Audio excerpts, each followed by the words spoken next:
Meus irmãos, a paz do Senhor Jesus, tudo bem? Vamos à Bíblia? Livro do profeta messiânico, livro do profeta Isaías, carinhosamente chamado de mini Bíblia, Evangelho da Antiga Aliança, Evangelho do Antigo Testamento, primeiro teólogo missional, segundo Stanley Orton, a saber, o profeta Isaías. A chamada do mesmo, diferentemente de Jeremias e Ezequiel, que dá-se logo no início do seu livro, parece-nos, pelo menos a primeiro momento, que ele já está desenvolvendo o ministério antes de ter essa experiência pessoal, específica e intransferível com Deus. Isso me leva a concluir que, se o próprio Isaías estará fazendo algo para Deus, sem necessariamente estar em Deus, como subentende-se a partir de então, sem estar convicto daquilo que está fazendo para Deus, se o próprio Isaías está fazendo algo para Deus, sem ter uma chamada, é bem possível que esteja alguém que esteja envolto com as coisas de Deus e, propriamente dito, ainda não foi comissionado, ainda não recebera do próprio Deus uma vocação, uma convocação específica, especial, acerca de sua vida, obra e ministério. Em suma da história, trabalhar para Deus não necessariamente significa trabalhar com Deus. Ativismo nem sempre é sinônimo de produtivismo. Eu sei que quando as pessoas começam a analisar a chamada de indivíduos, as pessoas infelizmente começam a fazer comparações, e não é o propósito aqui. Porém, embora eu não vou chamar a atenção para a chamada em específico, querer mensurá-la, mas sim a resposta que se dá à chamada que se recebe. Essa é a questão. Enquanto algumas pessoas ficam tentando mensurar quem é mais ou menos talentoso, quem tem mais ou menos talento, quem foi mais ou menos favorecido por Deus, eu penso que as pessoas devem ater-se a quem responde mais, positiva ou negativa. E uma vez respondendo positivamente para Deus, em que nível este alguém se encontra de entrega? Você sabe que está disposto não é a mesma coisa que está disponível. Algumas pessoas estão disponíveis, mas não estão dispostos ou dispostas. Não estão desejosas, embora tenham tempo e condições para isso. Outras pessoas até têm disposição, até estão dispostas, mas por algum motivo, por alguma circunstância, não estão disponíveis. Então, não é o quanto você está disposto, é o quanto você está disponível. Em alguns casos, não é o quanto você está disponível, é o quanto de fato você está disposto e o quanto você se aplica naquilo que Deus, o Senhor, te comissionara para tanto. Não é esse o propósito da fala, nem o propósito do vídeo, mas tecer, pensar uma breve ideia acerca desse texto. Eu tive a grata alegria de, no domingo, na igreja que congrego, no culto de ceia, ser escalado pelo meu pastor para pregar. E eu preguei esse texto, mas numa outra ideia, né? Eu preguei sobre a tipologia aqui apresentada, as simbologias, e essa verdade que eu quero apresentar aqui, eu não detive dela, eu não fiquei detido nela, justamente porque é uma outra finalidade. Então esse texto de Isaías capítulo 6, muitas pessoas valem-se para falar de uma chamada, valem-se entendendo que esse é o texto áureo, principalmente da Antiga Aliança, para a obra missionária. Outros valem-se desse texto, por exemplo, você pode fazer isso para falar de adoração, porque adoração é isso, eu vi o Senhor, contemplação. Enfim, eu inclusive já fiz outros vídeos falando dessas coisas e outras nuances que esse texto apresenta-nos como janelas para que nós possamos compreender, né? Para que a gente possa avistar as verdades de Deus. Mas eu quero ater-me a uma questão, a um posicionamento que é um detalhe todo especial e aqueles que amam Bíblia me compreenderão. No ano em que morreu o rei Uzias, Isaías capítulo 6, né? Não sei se dá para ver aqui, versículo de número 1. No ano em que morreu o rei Uzias, eu vi, convicção pessoal, Também o Senhor assentado sobre um alto e sublime trono. A cauda, ou séquito, a franja do seu vestido, enchia o manto, ou melhor dizendo, o seu manto enchia o templo. Discute-se aqui se de fato Isaías estava referindo-se àquele templo. Isso discute-se. Mas como a gente não vai entrar aqui nessas discussões, né, apologéticas e coisas do tipo, vamos ficar textualmente com aquilo que aqui está escrito. Depois dessa revelação, ao verso 5, então disse eu, ai de mim, pois estou perdido, estou perecendo, porque eu sou um homem de lábios impuros, e habito no meio de um povo de impuros lábios, e os meus olhos viram o Rei, o Senhor dos exércitos. No ano em que morreu o rei Uzias, há quem diga que ele é primo irmão de Isaías, por isso Isaías é um profeta palaciano. Quando Uzias morre, aonde Uzias morre? Segundo Crônicas, capítulo 26, a Bíblia fala sobre a vastidão, sobre o sucesso, sobre o êxito do reinado de Uzias. Sobretudo, destacando sua longevitude, ok? E falando das suas muitas virtudes, o quanto foi longínquo, né, o seu reinado, a Bíblia vai dizer que no término do mesmo, para nossa tristeza, Uzias faz parte daquele grupo de pessoas que começam bem, mas infelizmente terminam mal.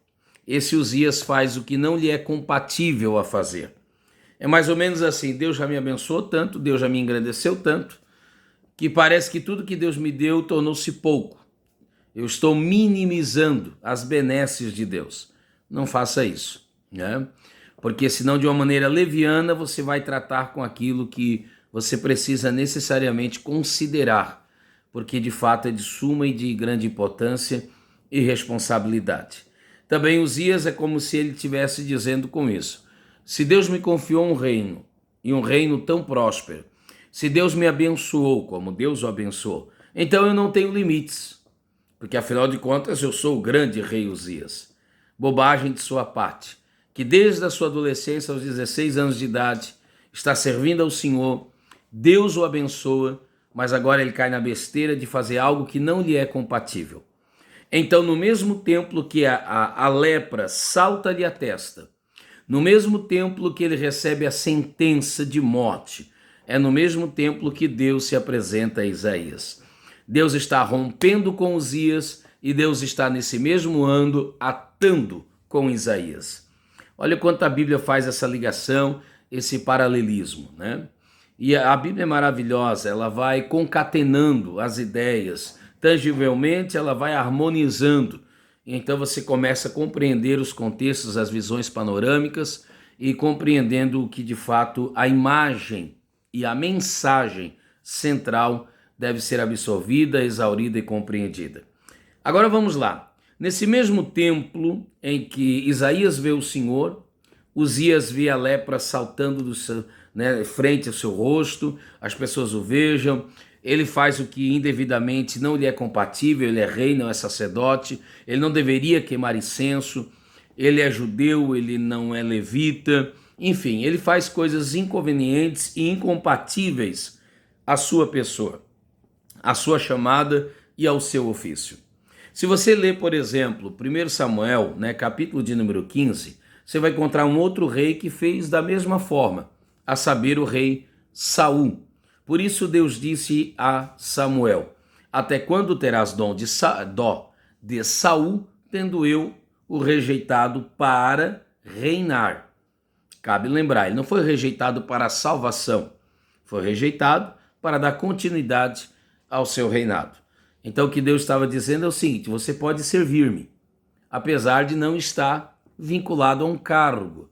Tem gente que não tem condições nenhuma de servir a Deus se não estiver num cargo. Aí a pergunta é: serve-se a Deus ou serve-se o cargo? Mais do que as tuas mãos, Deus quer o teu coração. Fecha parênteses, não é um assunto, volta à verdade central. Porque Saul fez algo que não lhe era compatível, perdeu o reinado. Porque Uzias fez algo que não lhe era compatível, perdeu a vida, morrendo isoladamente. Agora Isaías está vendo algo que também não lhe é compatível. Isaías está vendo algo que também não lhe é pertencente à sua natureza, porque ele é um homem e Deus é Deus. Ele é mortal e Deus é eterno. Ele é carne e Deus é espírito. Observe que ele mesmo diz que é impuro, ao passo que Deus é santo. Enquanto os serafins, num triságio, estão dizendo santo, santo, santo, este homem está dizendo por si mesmo que ele é um homem de lábio impuro e o que o seu contexto social em que ele está inserido é um contexto de gente impura como ele. E gente impura como ele não pode ver a Deus. Salmos 15, Salmos 24, João 1,18, Jesus disse isso também. Então não é compatível, a visão de Isaías não faz parte da sua essência, da sua natureza. Ele está vendo o que não poderia ver. O próprio Deus dissera a Moisés que Moisés veria no máximo as suas costas. Agora observe, no período de consagração de 40 dias, num jejum milagroso de Moisés, Moisés vê apenas as costas de Deus. Agora Deus está se revelando a Isaías. Eu não sei ao certo se Isaías viu o seu rosto. Eu não sei ao certo porque eu não quero aqui arriscar-me. Apesar de tudo que já li comentaristas comentando sobre, eu não tenho aqui uma certeza convicta. Mas de uma coisa eu sei, aquilo que está revelado textualmente. O próprio profeta confidencia, abre seu coração e ele mesmo diz: eu estou vendo o que não deveria. Ele está revelando-me o que eu não sou merecedor de a mim ser demonstrado. Os serafins, que estão no grau de santidade muito maior, cobrem o rosto para não ver o que eu estou vendo. Os meus olhos estão vendo, então eu tenho que morrer. Só que ao invés de morrer, quem morreu foi Uzias. O Isaías perdurou vivo. Deus sacou da sua aljava, fez a sua boca como uma flecha limpa, Isaías 49:2, atirou alcançando no alvo. Deus acertou o alvo, fez desse profeta o profeta com maior citação no Novo Testamento, fez deste profeta a maior referência, a maior sumidade, quando o assunto é messianidade, isso é, Messias, messiânico, é o profeta messiânico, Messias, messiânico, Mexira, ungido do Senhor. Aí como eu posso tangivelmente harmonizar essas duas ideias? Como eu posso coadunar essas duas realidades inteiramente opostas, por assim dizer? Você tem dois homens que morrem, né? Um espiritualmente e consequentemente acabou morrendo pelas suas próprias mãos, a saber, o Saul, e o outro morreu também espiritualmente, também fisicamente. Não há relato se houve conversão ou não de Uzias, mas o Saul tirou sua própria vida por causa de algo que eles estão fazendo que não era-lhe compatível. Aí que Deus é esse, justo como o nosso Deus o é, que também dá algo a Isaías incompatível à sua natureza e não lhe tira a vida. Bom, em primeira instância a gente precisa entender que foi Deus quem se revelou a Isaías. Foi Deus quem descortinou-se a Isaías. Foi Deus quem mostrou-se a Isaías. Nem Isaías, nem eu e nem você temos condições pessoais de vermos Deus pelos nossos próprios méritos. Aqui você tem uma manifestação da graça, o Deus gracioso que revela-se a quem não pode ser revelado. Que Jesus maravilhoso é este nosso, que doa-se a quem de fato não merece essa dádiva, porque o doador é maior do que a dádiva. Agora mais, não apenas Deus deu-se a revelar a Isaías, como quando Uzias e Saul, e aqui para mim é o ponto-chave do meu vídeo, quando Uzias e Saul estão fazendo algo que não lhes era compatível, pertinente, não lhes era de sua competência fazer, você sabe o que aconteceu? Eles quiseram justificar-se a si mesmo. Não há sequer uma vírgula de arrependimento, na verdade, nem mesmo remorso. Os homens tiveram que tirar Uzias do templo. Samuel teve que advertir a Saul Saul deu desculpas acerca de seu pecado. Agora, quem está aqui dizendo a Isaías, você não é digno, você é um homem de lábio impuro, você tem que morrer? Ninguém está dizendo isso a Isaías. Você está vendo que não lhe é pertinente, competente a fazer? Ninguém está dizendo isso a Isaías. O próprio Isaías tem a convicção de que não é merecedor. O próprio Isaías tem a convicção de que ele é um pecador, de que se a graça de Deus não se há manifestada sobre ele, ele seria morto. Mas não morre, porque a graça não veio para te matar, mas veio para te salvar, para te perdoar. A diferença de Isaías e Uzias, a diferença de Isaías e Saul, chama-se arrependimento, chama-se compreensão do seu estado mísero, humano, mortal, pecaminoso, imerecedor. Essa é a grande diferença. Então, irmãos, acredite, você não poderá fazer muitas coisas se você achar-se merecedor de fazê-las. Mas você fará muito mais do que você mesmo julga-se ser capaz de fazer, se você permitir-se, aleluia, provar e ver de que o Senhor é bom. E quem está lhes falando isso tem experiência pessoal para tanto. Eu tenho desfrutado e já desfrutei de algo em Deus na minha vida que eu julgo-me ser incapaz, que eu julgo-me ser imerecedor, ok? E talvez do que desfruto sobre pode parecer pouco, mas para mim que entendo que sou aquém do que já recebi, é muito, muito mais do que mereço, muito mais do que sou digno.